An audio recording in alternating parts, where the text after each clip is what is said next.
मुंबई में शुरू हुआ अडानी बनाम ठाकरे ब्रदर्स। धारावी के लिए भी अब चलेगी राज ठाकरे की तोपें। उद्धव ठाकरे के साथ राज ठाकरे के 7 दिसंबर की सर्वदलीय जनसभा में शामिल होने की अटकलें तेज। चुनाव आयोग को राज्य में 31 जनवरी तक सभी चुनाव पूरे कराने होंगे। सुप्रीम कोर्ट के आदेशानुसार ही होगा कार्य, डिप्टी सीएम अजित पवार ने किया साफ। मुंबई में अब फर्जी वोटर्स की खैर नहीं। 11 लाख डबल वोटरों की पहचान के लिए घर घर सर्वे शुरू। बीएमसी ने तैनात किए 4800 कर्मचारी। सोमवार सुबह मुंबई की सेंट्रल लाइन फिर से हुई लेट। ट्रेनें लगभग 30 मिनट देरी से चली, जिसके चलते स्टेशनों पर मची अफरा तफरी। मुंबई में 30 नवंबर को एक दशक का सबसे ठंडा नवंबर दिन रहा। पारा 15.7 डिग्री सेल्सियस तक गिरा।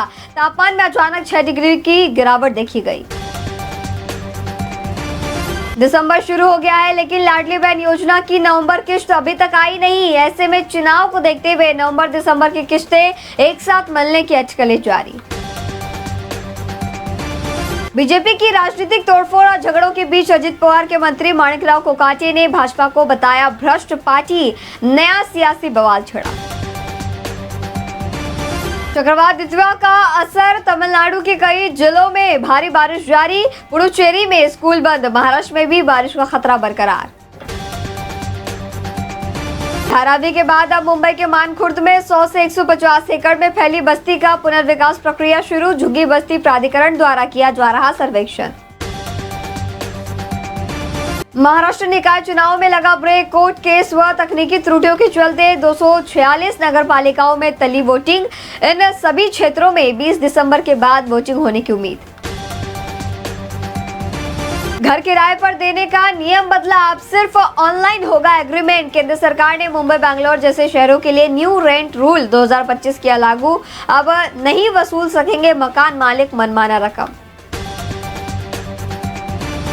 सोमवार सुबह एक बार फिर यात्रियों को भारी ट्रैफिक जाम का करना पड़ा सामना। घोड़बंदर के आनंद नगर इलाके में भारी वाहन के फंस जाने से लगा भीषण जाम।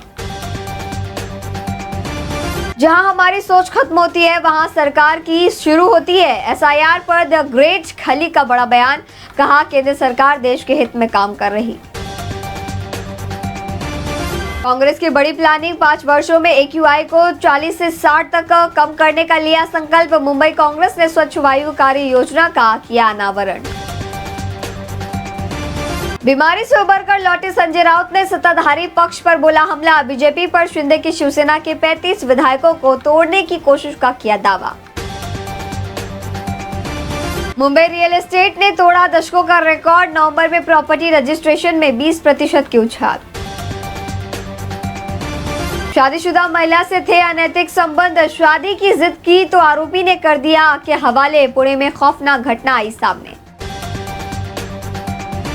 भांडरपुर में नवघर झील पर श्री विठल महाराज की 51 फुट की मूर्ति का किया गया अनावरण। मंत्री प्रताप सरनाईक के हाथों किया गया अनावरण। मुंबई में सोने चांदी के दामों में बदलाव। 10 ग्राम 22 कैरेट सोने की कीमत 1,19,600 रुपए पहुंचा, तो वहीं चांदी 1,88,000 रुपए प्रति किलोग्राम पे बनी हुई। सोलापुर में शादी के बाद देव दर्शन के लिए जा रहा था परिवार। ट्रक ने मारी टक्कर। 5 लोगों की मौके पर गई जान। वहीं नवविवाहित कपल गंभीर रूप से घायल।